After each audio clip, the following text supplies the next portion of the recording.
boom, boom, boom, boom, boom, boom, boom, boom, boom, boom.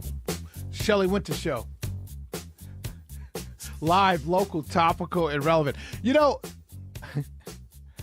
a friend of mine texted me a couple weeks ago, and he said, "You know, you're good at talk radio, but the way you love music, you should do you should be on a music station." And I told him, I said, "Thanks for the compliment, but I can't share my opinions on a music station." So that's why we love the bumpers.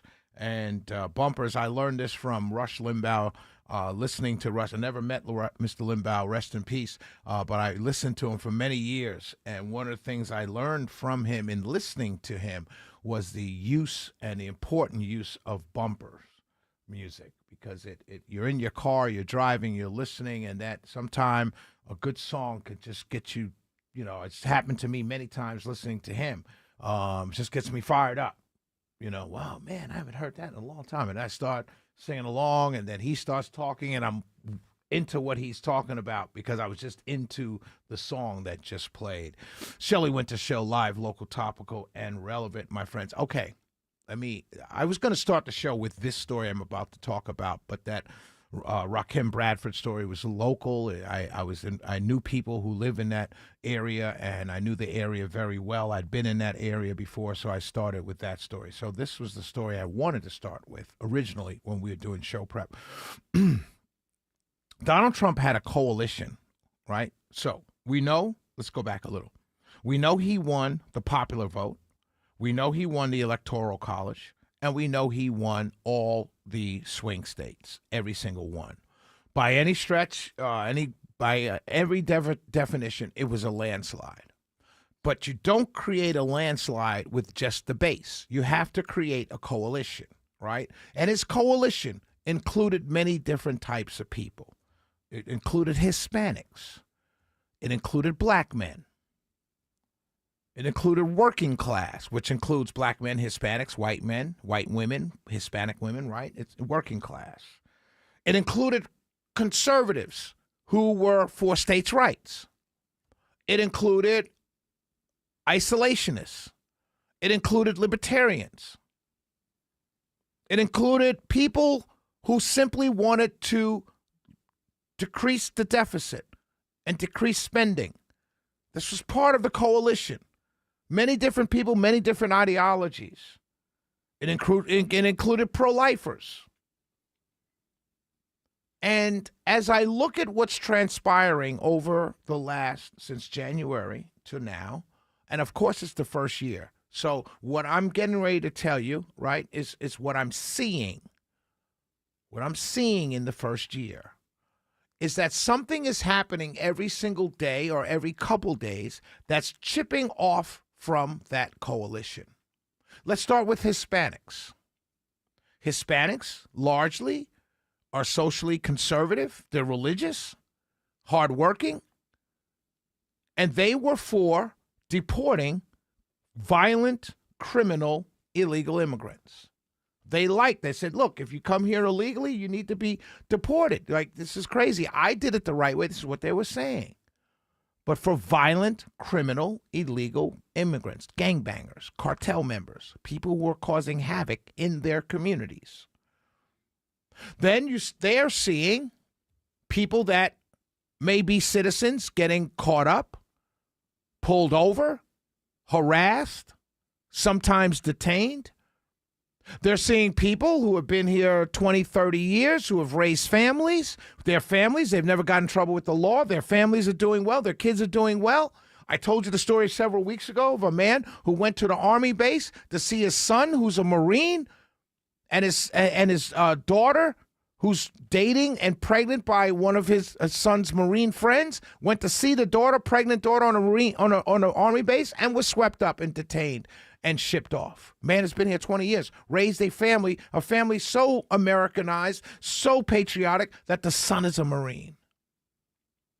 And many Hispanics are saying that, whoa, wait a minute, I didn't sign up for that. And they're moving away. Black men, largely due to the economy. That went so bad with Biden. Those men, vote for Trump. They're seeing things like silly things that they're seeing, like changing the holidays, just silly things. And other racial things going on that they're like, this is silly. I didn't vote for that. Working class people who wanted a better economy, they're not seeing it as yet. Now, you could tell us to take our time. Oh, it's going to happen. It's going to happen. Saying, well, when you tell me that, I kind of get the feeling that you just want me to hold out until the midterms. And that's not happening for working class people. Working class people can't hold out. They need a change now. They need a better economic system now. They can't wait for something to happen later, which feels to them like you're telling them, hey, vote in the midterms for us and it's going to get better. They don't have that luxury. Small government Republicans who think to themselves, look, I'm going to take this guy because these Republicans, they're going to have the Senate, the House, and the presidency. They're going to cut spending. Didn't happen. Increase spending with the big, beautiful bill. They're going to cut the deficit. Didn't happen. Increase the deficit with the big, beautiful bill. So those small government Republicans are like, man, I didn't get anything I wanted either. Isolationists who are like, hey, man, they don't come over here. We're not doing anything with them. Now we're over in Venezuela. Started off with getting rid of the drug dealers. Now we just took a whole oil tanker. Those people who are isolation, well, wait, I didn't sign up for this. What are we doing? People who are complaining about the money going to Ukraine. This was part of the coalition.